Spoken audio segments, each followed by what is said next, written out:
السلام علیکم ورحمۃ اللہ وبرکاتہ نحمدہ ونصلی علی رسولہ الکریم اما بعد فاعوذ باللہ من الشیطان الرجیم بسم اللہ الرحمن الرحیم۔ قرآن پاک میں بیویوں کو کھیتیاں قرار دیا گیا۔ کیوں دیا گیا؟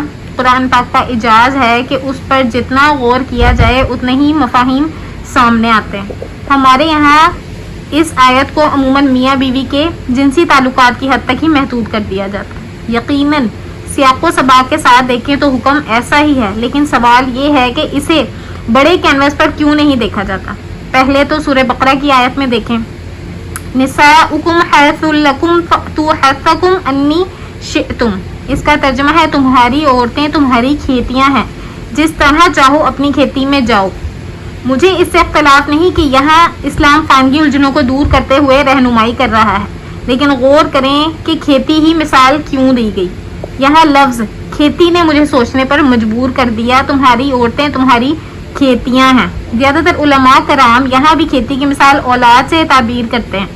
یہ درست ہے کہ نسل انسانی کا فروغ یعنی اولاد عورت سے ہے۔ جس طرح بیج بونے پر کھیتی اناج یا پھل دیتی ہے، ایسے ہی اولاد کا حصول عورت یعنی بیوی سے جڑا ہے۔ اب دوسرا رخ دیکھا جائے، آپ کسان ہیں، آپ کے پاس زمین ہے، لیکن آپ اس پر توجہ نہیں دیتے، اس کی بڑھوتری کے لیے پیسے خرچ نہیں کرتے، اسے وقت نہیں دیتے، اس سے محبت نہیں رکھتے، اپنا آرام و سکون اس کے لیے غارت نہیں کرتے، اس کی طرف آنے والے سور اور دیگر جانوروں سے اس کی حفاظت نہیں کرتے، اسے دوسرے گزرگاہ بننے سے بچانے کی کوشش نہیں کرتے، اور اسے اس کے مزاج کے مطابق کم یا زیادہ دھوپ سے نہیں بچاتے، اسے اس کی ضرورت کا پانی نہیں دیتے، تو کیا ہوگا؟ کھیتی سوکھ جائے گی، اجڑ جائے گی، آپ کو اس کا فائدہ نہیں ہوگا، پھل اناج نہیں ملے گا، اور آپ اسے تباہ کر بیٹھیں گے۔ یہاں یہ سب بھی صرف اس ایک لفظ کھیتی میں چھپا ہے۔